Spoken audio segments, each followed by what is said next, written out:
Sambutlah wahana ruang angkasa pertama di dunia yang bisa dipakai berulang kali. Pesawat ulang-alik. Halo. Kita akan melihat objek mirip pesawat yang pernah mengangkut astronot dan perlengkapannya, serta banyak benda lain ke ruang angkasa. Pesawat ini adalah mesin paling rumit yang pernah dibuat oleh manusia. Mari kita kembali ke masa lalu, menuju Cape Canaveral, Florida, Amerika Serikat. Sekarang tanggal 8 Juni 2007. Di sini, di pusat ruang angkasa John F. Kennedy, kita akan mengikuti misi salah satu pesawat ulang-alik untuk memahami cara kerjanya. Ini Atlantis, tampak seperti pesawat terbang yang ditempelkan pada struktur aneh mirip sebuah tangki raksasa dan 2 buah roket. Siap-siap semuanya. 3, 2, 1, berangkat! 5 mesin menyala dan kita menembus angkasa. Kedua roket samping yang disebut Solid Rocket Booster atau pendorong roket padat berguna untuk mengangkat sebagian besar beban berat selama peluncuran. Dalam 2 menit pertama, roket-roket ini mengangkat seluruh rangkaian, termasuk bagian yang mirip pesawat terbang yang disebut orbiter atau pengorbit, dari landasan peluncuran jauh ke atas langit. Seluruh rangkaian pesawat harus mencapai ketinggian pertama sekitar 45 km. Itu sama dengan 112 kali panjang trek lintasan lari. Ketika sampai di ketinggian tersebut, pendorong roket melepaskan diri dan kembali ke bumi karena tugasnya telah selesai. Kemudian pendorong roket ini akan dibenahi dan diperbarui lagi untuk digunakan dalam misi-misi selanjutnya. Ini adalah bagian paling menegangkan. Para astronot ditekan ke dalam kursi mereka, sambil memandangi awan yang berlalu dengan cepat dan mengalami G-force sebesar kira-kira 3G, yaitu gaya gravitasi yang mengenai orang atau benda sebagai efek dari akselerasi. Wow, terdengar intens. Sebetulnya, itu lebih kecil dibandingkan G-force yang biasanya dialami oleh pilot ketika pesawat melakukan gerakan berputar di udara. Jelas, ini bukan masalah bagi astronot yang sangat terlatih. Sekarang giliran ketiga mesin utama pada pengorbit yang bekerja. Mesin-mesin itu harus mendorong lebih jauh lagi memasuki ruang angkasa. Dorongan terakhir ini hanya berlangsung sekitar 6 menit.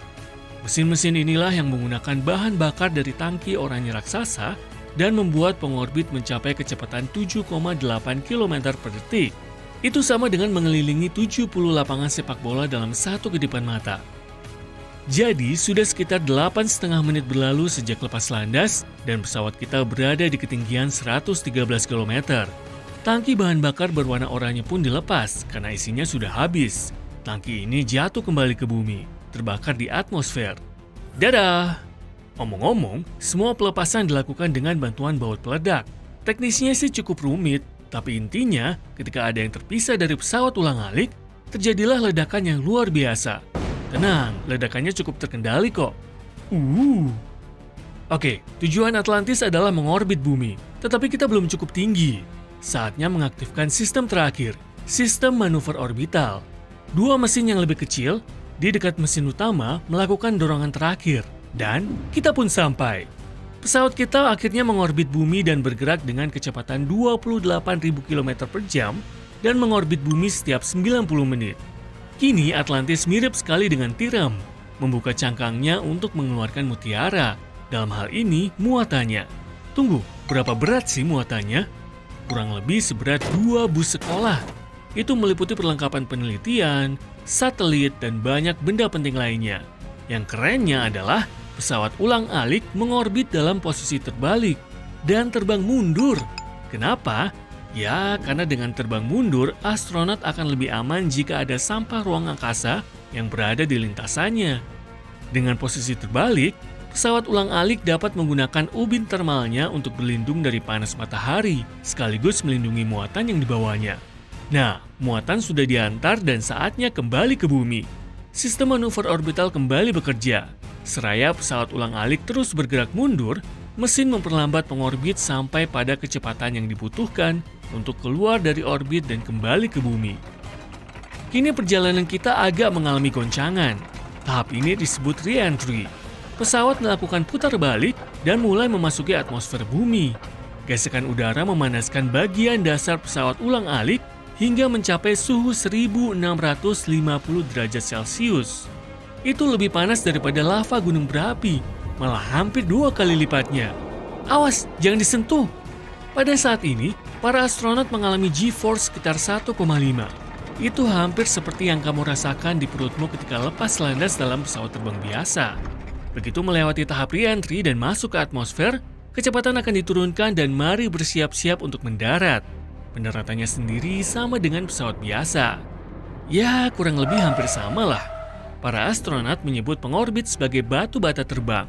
Artinya, tidak ada kekuatan mesin, dan pesawat ini hanya punya satu kesempatan meluncur kembali ke pangkalan dengan selamat. Ketika mencapai ketinggian 500 meter, peralatan mendarat pun diaktifkan. Berhasil! Pesawat ulang-alik menyentuh landasan pacu, bergerak dengan kecepatan sekitar 350 km per jam. Sebagai perbandingan, pesawat terbang biasa menyentuh landasan pacu pada kecepatan sekitar 250 km per jam. Pesawat ulang-alik bergerak begitu cepat sehingga sulit untuk direm. Untuk itu, ada sebuah parasut dikembangkan, dan pesawat ini meluncur, terus meluncur sampai berhenti. Akhirnya, pesawat ulang-alik telah kembali ke bumi. Misi selesai. Kamu mungkin pernah melihat gambar pesawat pengorbit menumpang di atas pesawat Boeing 747. Begitulah cara mereka mengangkut pengorbit dari lokasi pendaratan kembali ke landasan peluncuran atau ke tempat lain jika dibutuhkan. Total ada 6 pesawat ulang-alik yang pernah dibuat. Yang pertama bernama Enterprise sebagai penghargaan kepada penggemar Star Trek. Pesawat ini tidak pernah terbang ke ruang angkasa, hanya digunakan untuk pengujian di bumi.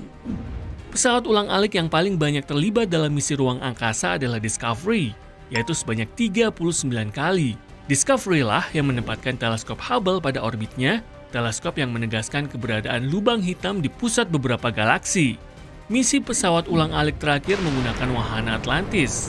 Misi pertama wahana ini adalah di tahun 1985 dan yang terakhir pada tahun 2011. Jika kamu ingin melihat pesawat ulang-alik dari dekat, bisa. Pergilah ke berbagai museum di Amerika Serikat. Tapi untuk sekarang, ayo kita ikuti tur virtual singkatnya saja. Panjang pesawat ulang-alik setara dengan 2 gerbong kereta bawah tanah dan rentang sayapnya hanya sedikit lebih pendek dibanding pesawat jet komersil. Nah, sekarang lihat moncongnya. Kamu lihat semua lubang itu? Itu adalah pendorong. Ketika astronot ingin melakukan manuver di ruang angkasa, mereka menggunakan lubang ini. Ada lebih banyak pendorong di ekor pesawat ulang-alik. Tepat di belakang moncong pesawat, terdapat kompartemen awak pesawat. Disinilah para astronot menghabiskan sebagian besar waktu mereka. Rata-rata, dalam satu misi terdapat 7 orang astronot. Menurutmu, apa kegiatan favorit mereka di sana? Kabin utama terdiri dari 3 tingkat, dek penerbangan. Tempat komandan dan pilot duduk di depan panorama panel kontrol dan tombol-tombol, persis seperti di pesawat terbang. Lalu ada dek tengah. Disinilah awak pesawat tidur, makan, dan bekerja. Ada juga dapur dan toilet di sini. Lihat pengaturan tidurnya, 3 tempat horizontal dan 2 vertikal. Hei, di ruang angkasa tidak ada gravitasi, jadi tidak masalah kamu tidur miring, tegak, diagonal. Rasanya sama saja.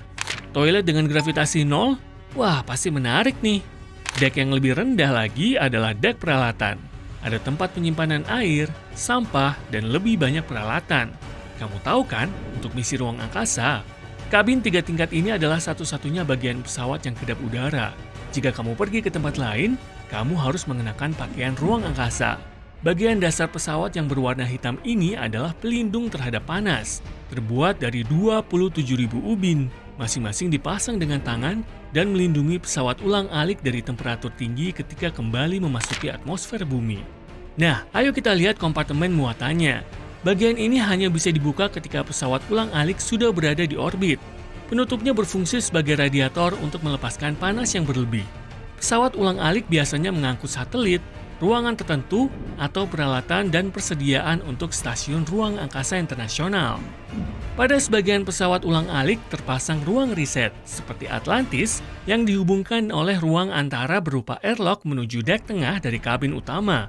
Bayangkan mengapung melalui sebuah pipa menuju kompartemen ini, semua demi ilmu pengetahuan. Mau tahu salah satu bagian paling keren dari pesawat ulang-alik? Pasti Canadarm. Kok bisa? Ya, karena ini adalah lengan robot ruang angkasa raksasa. Buatan Kanada loh. Alat mirip lengan ini dioperasikan dari dek penerbangan dan digunakan untuk membongkar muatan. Bahkan kadang-kadang untuk memindahkan astronot di ruang angkasa. Program pesawat ulang-alik memainkan peran yang sangat penting dalam pembangunan Stasiun Ruang Angkasa Internasional. Pesawat jenis ini membantu mengangkut beberapa modul naik ke ruang angkasa dan bahkan membantu pemasangannya pada stasiun tersebut. Pesawat ulang-alik jenis terbaru punya ruang airlock yang telah dimodifikasi sehingga memungkinkannya terhubung dengan stasiun ruang angkasa. Para astronot bisa melayang langsung dari pesawat mereka menuju Stasiun Ruang Angkasa Internasional. Biaya seluruh program pesawat ulang-alik ini adalah sekitar 200 miliar dolar atau sekitar 2.800 triliun rupiah. Ini seperti membeli berlian terbesar di dunia, 100 buah. Sebagai pembanding, benda termahal buatan manusia di dunia adalah Stasiun Ruang Angkasa Internasional. Kira-kira biaya pembuatannya sekitar 150 miliar dolar atau 2.100 triliun rupiah lebih. Kamu ingin naik pesawat ke ruang angkasa? Nah, mungkin dalam waktu dekat, kamu akan bisa memesan tiket pesawat ruang angkasa pribadi dan pergi tanpa mengikuti pelatihan astronot sebelumnya. Keluar dari orbit, ke bulan, ke Mars. Siapa tahu,